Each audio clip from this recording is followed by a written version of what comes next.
Assalamualaikum warahmatullahi wabarakatuh. Perkenalkan, nama saya Indah Triwidiarini, NIM 19.24146. Pada kesempatan ini, saya mendapatkan tema yaitu Plato dan Demokrasi. Jadi, pada pembahasan ini, ada beberapa poin yang saya bahas, yaitu yang pertama, pengertian demokrasi, yang kedua, pembagian bentuk negara menurut Plato, yang ketiga macam-macam demokrasi, keempat negara demokrasi menurut Plato dan negara Indonesia. Yang pertama adalah pengertian demokrasi. Dari istilah katanya, demokrasi merupakan hasil perpaduan dari istilah Yunani demos dan kratos. Demos artinya rakyat atau halayak, sedangkan kratos artinya pemerintahan, atau secara sederhananya, demokrasi merupakan pemerintahan rakyat. Maksud dari pengertian dari istilah di atas adalah rakyat mempunyai kekuasaan wewenang dan otoritas untuk memerintah. Memerintah yang dimaksudkan di sini adalah dirinya sendiri, yaitu rakyat. Demokrasi memberi solusi dengan cara adanya perwakilan. Artinya demokrasi ialah pemerintahan oleh perwakilan rakyat untuk rakyat. Perlu digarisbawahi, perwakilan rakyat di sini mempunyai kepentingan yang sama dengan rakyat. Selama kepentingannya sama, demokrasi berjalan secara ideal. Demokrasi ideal adalah kekuasaan dari, oleh, dan untuk rakyat. Tokoh demokrasi Abraham Lincoln merupakan salah satu pendukung utama argumen ini. Kekuasaan rakyat bermakna adanya kebebasan rakyat. Maksudnya ialah rakyat mempunyai kebebasan untuk memutuskan banyak sekali hal yang penting dalam kehidupannya tanpa melukai kepentingan bersama. Kebebasan tersebut juga dilindungi oleh negara.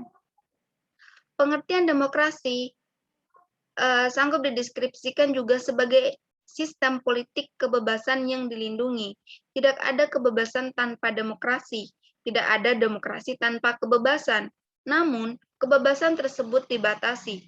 Pembatasannya ialah kepentingan umum atau kepentingan bersama.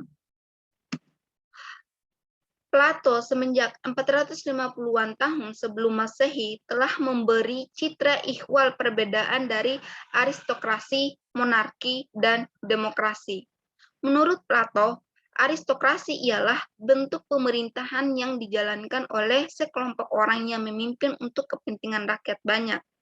Sedangkan monarki ialah bentuk pemerintahan yang dijalankan oleh satu orang yang memimpin untuk kepentingan rakyat banyak. Dan yang terakhir adalah demokrasi, ialah bentuk pemerintahan yang dijalankan oleh rakyat yang memimpin untuk kepentingan rakyat banyak.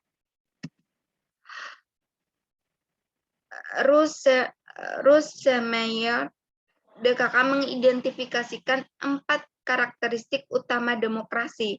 Yang pertama, lembaga tubuh legislatif atau Kongres mempunyai basia kekuasaan yang independen dari presiden atau perdana menteri.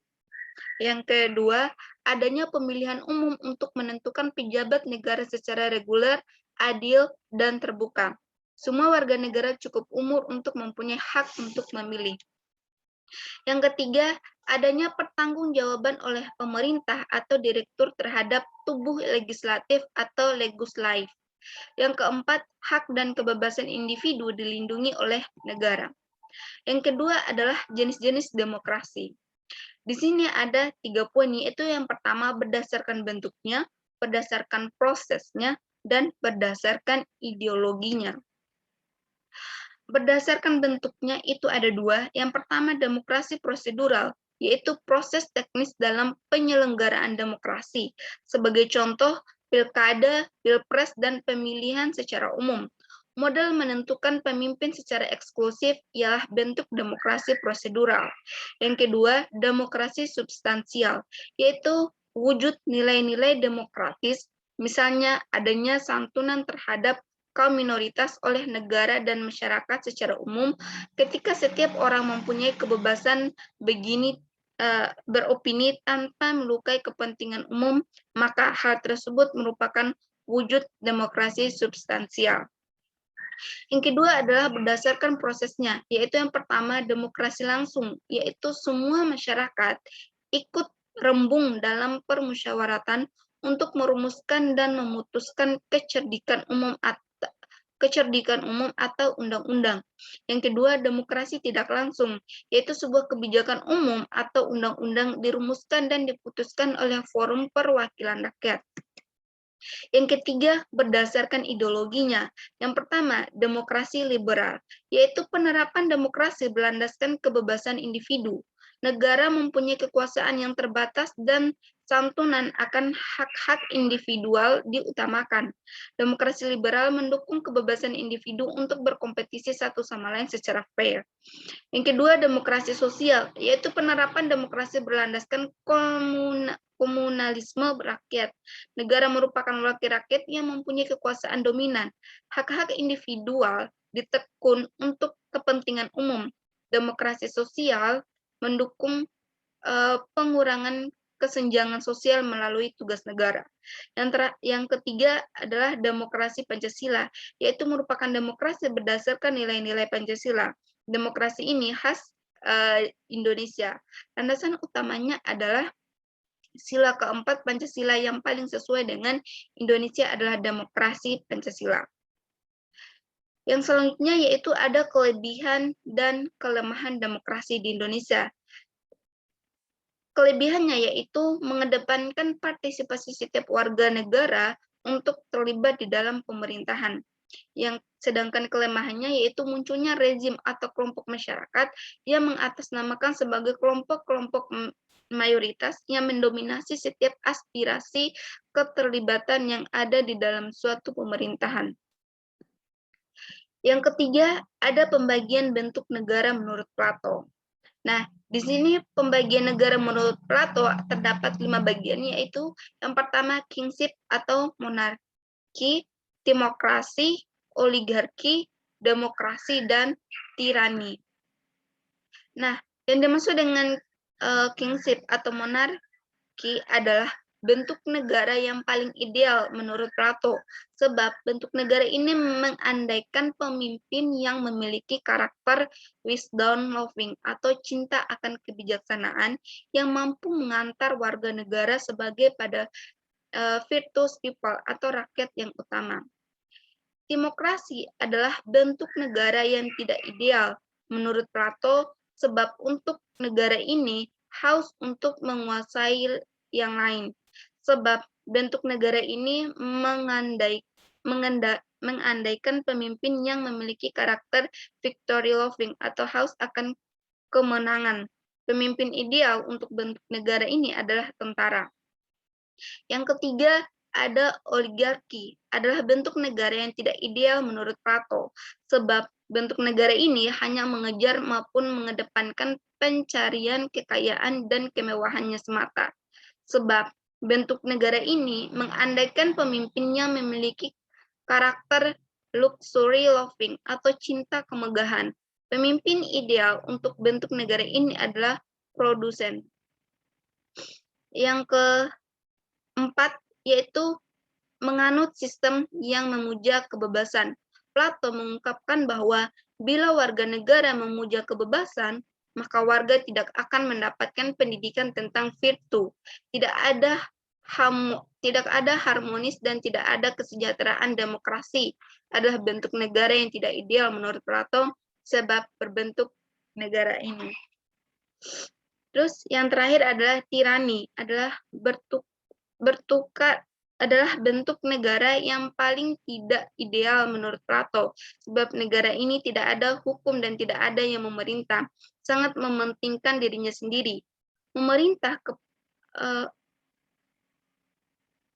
mementingkan keperluan dan kepentingan diri masing-masing. Segala kemungkinan buruk dalam pemerintahan semacam ini sangat mudah dibayangkan. Yang keempat, negara demokrasi menurut Plato dan negara Indonesia. Negara Indonesia mengambil bentuk negara demokrasi. Negara demokrasi berarti suatu kepemimpinan maupun pemerintahan yang bercirikan kerakyatan atau lebih sederhana disebut sebagai sistem pemerintahan dari rakyat, oleh rakyat, dan untuk rakyat. Di mana dari sini dapat dipersepsikan bahwa negara Indonesia mengedepankan kebebasan dan partisipasi rakyat dalam pemerintahan untuk mencapai suatu kesejahteraan bersama. Bonum Commune dalam kaitan dengan teori maupun bentuk negara yang diungkapkan oleh Plato, bentuk negara demokrasi adalah bentuk negara yang tidak ideal, sebab bentuk negara ini berpusat pada rakyat, sehingga dapat dilihat lebih dalam bahwa apa yang diinginkan oleh rakyat adalah harus terwujud. Keberadaan bentuk negara demokrasi di dalam negara ini memiliki kelebihan maupun kekurangannya masing-masing. Dalam kaitan dengan kelebihan bentuk negara ini, negara demokrasi mengedepankan partisipasi setiap warga negara untuk terlibat di dalam pemerintahan. Sedangkan untuk kelemahan dari bentuk negara demokrasi adalah munculnya rezim atau kelompok-kelompok masyarakat yang mengatasnamakan sebagai kelompok-kelompok mayoritas yang mendominasi setiap aspirasi dan keterlibatan yang ada di dalam suatu pemerintahan tidak dapat dinikmati karena anggaran telah dikorup oleh oknum jabatan tertentu. Negara Indonesia sebagai suatu negara yang mengambil bentuk negara demokrasi, hendaknya memadukan bentuk negara tersebut dengan ideologi yang dimiliki oleh negara Indonesia, yaitu ideologi Pancasila. Ideologi Pancasila sendiri mengarahkan seluruh warga masyarakat untuk menghidupi sikap khas masyarakat Indonesia, yaitu sikap gotong royong. Dalam suatu pemahamannya, gotong royong dapat diartikan sebagai suatu sikap mengerjakan suatu pekerjaan secara sama-sama dengan didasari rasa saling memiliki untuk mencapai suatu kesejahteraan bersama atau bonum commune. Kesimpulannya, demokrasi merupakan hasil perpaduan dari istilah Yunani, demos dan kratos. Demos artinya rakyat atau khalayak, sedangkan kratos artinya pemerintahan. Atau secara sederhananya, demokrasi merupakan pemerintahan rakyat. Demokrasi ideal ialah kekuasaan dari, oleh, dan untuk rakyat. Jenis-jenis demokrasi. Yang pertama, berdasarkan bentuknya, berdasarkan proses, dan berdasarkan ideologi. Yang terakhir adalah pembagian bentuk negara menurut Plato. Terbagi menjadi 5, yaitu kingship atau monarki, timokrasi, oligarki, demokrasi, dan tirani. Baik, itu saja presentasi dari saya. Lebih dan kurangnya saya mohon maaf. Wabillahi taufiq wal hidayah. Wassalamualaikum warahmatullahi wabarakatuh.